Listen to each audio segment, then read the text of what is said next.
नमस्कार दोस्तों। आज है हमारा डे 22 ऑफ आंसर राइटिंग। और आज हम लोग करंट अफेयर के रिगार्डिंग जो कि पॉलिटी से रिलेटेड है, एक काफ़ी इंपॉर्टेंट टॉपिक को डिस्कस करेंगे। ये टॉपिक इसलिए काफ़ी ज़्यादा इंपॉर्टेंट है क्योंकि इससे क्वेश्चन पूछे जाने की प्रोबेबिलिटी जीएस पेपर 2 में 2025 में 24 में 25 में 26 में, ठीक है, काफ़ी ज़्यादा है। क्योंकि ये काफ़ी ज़्यादा एक कंट्रोवर्शियल टाइप टॉपिक रहा है और ये काफ़ी सिग्निफिकेंट टॉपिक है क्योंकि रिजर्वेशन इटसेल्फ एक काफ़ी इंपॉर्टेंट टॉपिक है। तो आप लोग को पता होगा कि सुप्रीम कोर्ट ने कल यानी कि 1 अगस्त को एक वर्डिक्ट सुनाया है कि अब स्टेट गवर्नमेंट को ये पावर दिया जाता है कि वो अपने स्टेट में SC/ST कम्युनिटी के एमोंग यानी SC/ST कम्युनिटी के बीच में, मतलब उसके अंदर वो सब कैटेगराइजेशन कर सकता है। फॉर एग्जांपल मैं हम लोग पहले एक छोटा सा चीज़ समझ लेते हैं कि ये क्या सुप्रीम कोर्ट ने बताया कि अगर मान लीजिए ये SC कम्युनिटी है, ठीक है, मान लीजिए कि इसमें 3 कास्ट है ABC, ठीक है। तो अगर मान लीजिए कि इस स्टेट के पास रिजर्वेशन के लिए 10 सीट है, तो स्टेट चाहे तो A ग्रुप को 1 सीट दे सकता है, 2 ग्रुप को 3 सीट दे सकता है और C ग्रुप को 6 सीट दे सकता है, ठीक है। यानी कि सी ग्रुप के पास 6 सीट रिजर्व है। तो स्टेट ने क्या किया कि इस 10 सीट को डिवाइड कर दिया ABC कास्ट में among the SC community. I hope आपको समझ में आ गया होगा। अब देखते हैं कि क्वेश्चन क्या है। क्वेश्चन ये बोल रहा है कि to achieve more inclusive affirmative action. देखिए, एफर्मेटिव एक्शन का मतलब होता है आसान भाषा में रिजर्वेशन, ठीक है। तो अगर हम ज़्यादा इंक्लूसिव रिजर्वेशन चाहते हैं, मतलब ऐसा रिजर्वेशन जिससे सबका भलाई हो, ठीक है, तो it is necessary to further sub categorise the reserve classes in India, ठीक है।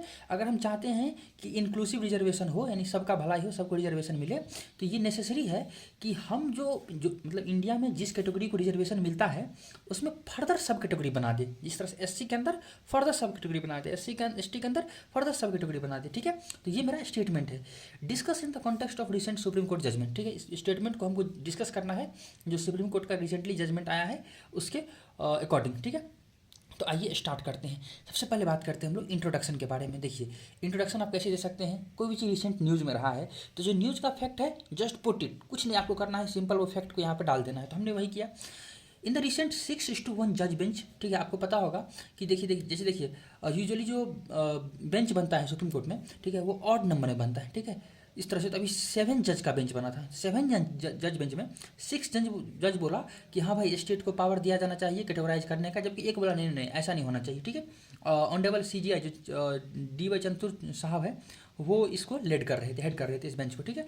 तो in the recent 6:1 judgment landmark verdict, supreme court allow कर दिया sub categorisation of SC and ST in reservation, ठीक है। ये अलाउ करे सुप्रीम कोर्ट क्यों?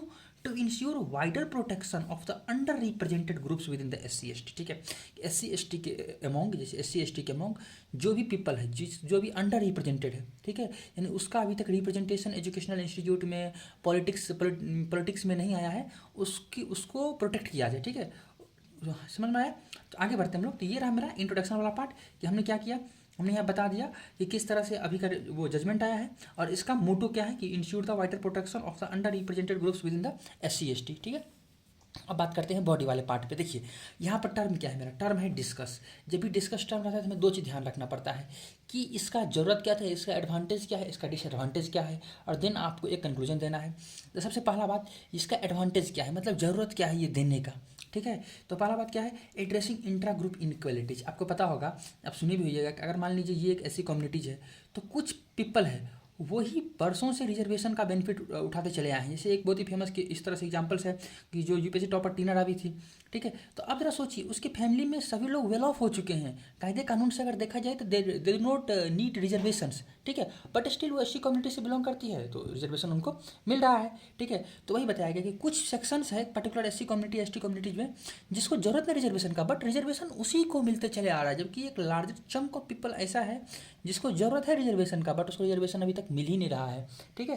तो इसी चीज़ को एड्रेस करने के लिए बताया गया है कि among SC/ST benefit of reservation क्या हो गया, कंसंट्रेट हो गया है फ्यू स्ट्रॉन्ग हैंड्स में, जिसके कारण क्या होगा, इनइक्वलिटीज काफ़ी ज़्यादा बढ़ते जा रहा है, तो उसको एड्रेस करने में ये हेल्पफुल होगा। दूसरा, कॉन्स्टिट्यूशनल मैंडेट, संविधान में कुछ प्रोविजंस है जो कि ये बात को इंश्योर करता है कि भाई स्टेट गवर्नमेंट के पास पावर है कि वो सोशली और एजुकेशनली बैकवर्ड क्लासेस को अपलिफ्ट कर सके। तो देखिए, आर्टिकल 15 क्लॉज 4, आर्टिकल 16 क्लॉज 4, 341 का वो 1 और 342 का 1, ठीक है। इन चारों आर्टिकल का क्रक्स क्या है कि ये इंपावर करता है स्टेट्स को to create special arrangements and provisions for the welfare of the socially and educationally backward class including the SC ST। ठीक है, SC ST में अलॉन्ग विद दैट जो सोशली और एजुकेशनली बैकवर्ड क्लास है उसके अपलिफ्टमेंट के लिए ये प्रोविजंस ला सकता है। ठीक है, तो ये यानी कि ये कॉन्स्टिट्यूशन भी एक तरह समझिए कि इनडायरेक्टली हिंट कर रहा है कि हाँ भाई जाइए आप बनाइए, आप सब कैटेगराइजेशन कर सकते हैं।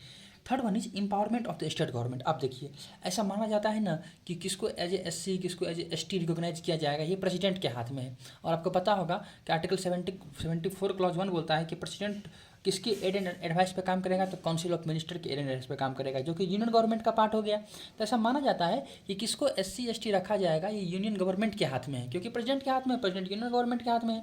ठीक है, तो अब ये बोल रहा है कि अगर आपने ये पावर स्टेट गवर्नमेंट को दिया तो आप एक तरह से फेडरलिज्म को और स्ट्रेंथन भी कर रहे हैं। ठीक है, कैसे कर रहे हैं कि आप स्टेट गवर्नमेंट को ये पावर दे रहे हैं डिसाइड करने का कि लोकल पीपल के सोशियो इकोनॉमिक नीड्स के अनुसार, ठीक है, आप उसको कैटेगराइज कर सकते हैं ताकि उसका अपलिफ्टमेंट हो सके। ठीक है, empowerment of the state government भी इससे हो रहा है। ठीक है, तो ये भी इसका एक एडवांटेज है या फिर नीड है।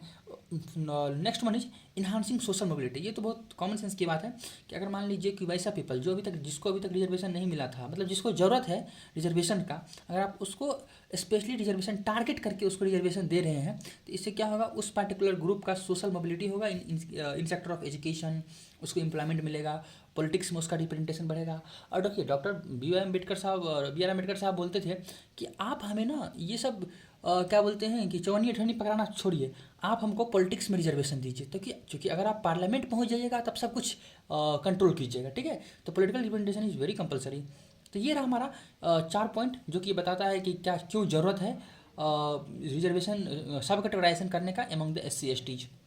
उसके बाद इस चैलेंजेस क्या क्या है, अगर मान लीजिए कोई स्टेट गवर्नमेंट इस तरह का स्टेप्स उठाता है। देखिए पहले पंजाब गवर्नमेंट और आंध्र प्रदेश गवर्नमेंट ये स्टेप्स उठा चुका है, बट सुप्रीम कोर्ट ने इसको ये राइट टू इक्वलिटी के वायलेशन के नाम पे इसको कैंसिल कर दिया था।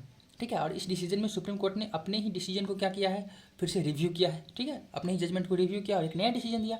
बट फिर भी क्या क्या चैलेंजेस एसोसिएटेड हो सकता है इस पर्टिकुलर सब कैटेगराइजेशन के साथ में। पहला है फेडरलिज्म इशू। फेडरलिज्म इशू ये अभी हम लोग कुछ देर पहले भी डिस्कस किए थे कि ये बात क्लियर नहीं है कि whether state has constitutional power to sub categorise among SC STs or not, है ना। यूजुअली प्रेसिडेंट करते हैं, तो क्या स्टेट के पास ये पावर है कि वो सब कैटेगराइजेशन कर दे? स्टेट के पास ये पावर तो है कि वो रिजर्वेशन दे सकता है for the upliftment of particular weaker sections. ठीक है, क्या लेकिन क्या ये पावर है कि वो सब कैटेगराइजेशन कर दे? तो ये एक समस्या है। दूसरा क्या है, आइडेंटिफिकेशन क्राइटेरिया। देखिए ये हर जगह रहता है। आप किसी भी कम्युनिटी में किसी पर्टिकुलर सेक्शंस को कमज़ोर कब बताइएगा, क्या क्राइटेरिया होना चाहिए जिसको आप उसको एक डिफरेंट क्लास में डाल दें ताकि उसको रिजर्वेशन मिल सके। ठीक है, तो ये तो हर जगह ये समस्या आता है। तो वही लिखा है what should be the criteria whether socio economic या फिर एजुकेशनल। तीसरा लैक ऑफ डाटा एक्यूरेसी। देखिए जैसे मान लीजिए सिंपल बात है कि अगर EWS को रिजर्वेशन मिला तो बहुत सारे लोग ऐसे हैं ना जो फर्जी सर्टिफिकेट बनाते हैं। बहुत सारे 80% लोग तो ऐसे ही करते हैं, 20% ही केवल ओरिजिनल पीपल्स हैं। तो 80% लोग ऐसे ही करते हैं, फर्जी सर्टिफिकेट बना लिया और जाकर कर लेता है। क्यों? क्योंकि गवर्नमेंट के पास ना ऑथेंटिक डाटा ही नहीं है। सिमिलरली यहाँ भी है कि एक्यूरेट डाटा अवेलेबल नहीं है, तो non availability of the concrete data for categorisation, तो ये भी एक समस्या है।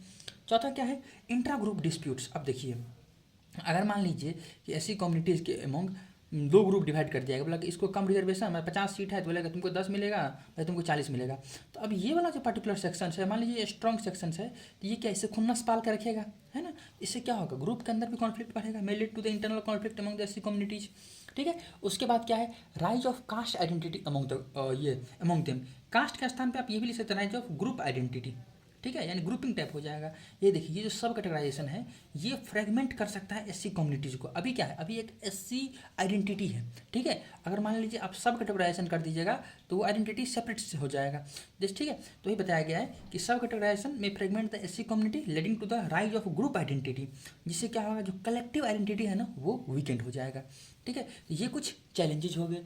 अब आइए इसको कंक्लूड करते हैं हम लोग। ठीक है, तो पहला देखिए हमने देखिए कंक्लूजन को यहाँ 2 पैराग्राफ में लिखा और ध्यान दीजिएगा कि मैंने किस तरह से कंक्लूजन को लिखा। ठीक है, पैराग्राफ 1 पैराग्राफ 2। पैराग्राफ 1 बोलता है कि डिस्पाइट हैविंग दीज चैलेंजेस, हमने भी देखा कि ये चैलेंजेस है, इस चैलेंजेस के बावजूद सब कैटेगराइजेशंस अमंग शेड्यूल कास्ट ये काफ़ी ज़्यादा क्रूशियल है। किस चीज़ के लिए काफ़ी इंपॉर्टेंट है, फॉर एड्रेसिंग इंटरनल डिस्पेरिटीज़। मैंने पहले भी कई बार डिस्कस कर चुका हूँ, ये इंटरनल डिस्पेरिटीज़ है। कुछ लोग बहुत अमीर है, कुछ लोग बहुत गरीब है, कुछ लोग को रिजर्वेशन का फ़ायदा केवल कुछ ही लोग को मिलते जा रहा है, जिसको ज़रूरत नहीं है, जिसको ज़रूरत है उसको फ़ायदा नहीं मिल रहा है।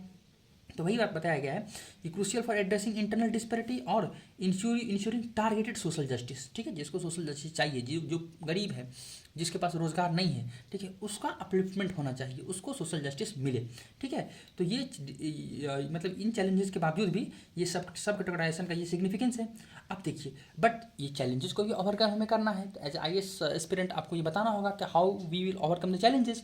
वही बताया गया है कि विथ सम क्रूशियल स्टेप्स, जैसे में प्रॉपर कॉन्स्टिट्यूशनल इंटरप्रिटेशन, जैसे हमने ऊपर में देखा था चैलेंजेस में कि संविधान में क्या लिखा हुआ है कि यार किसके पास राइट है सब कैटेगराइज करने का, तो उस सब को हमें रिजॉल्व करना पड़ेगा।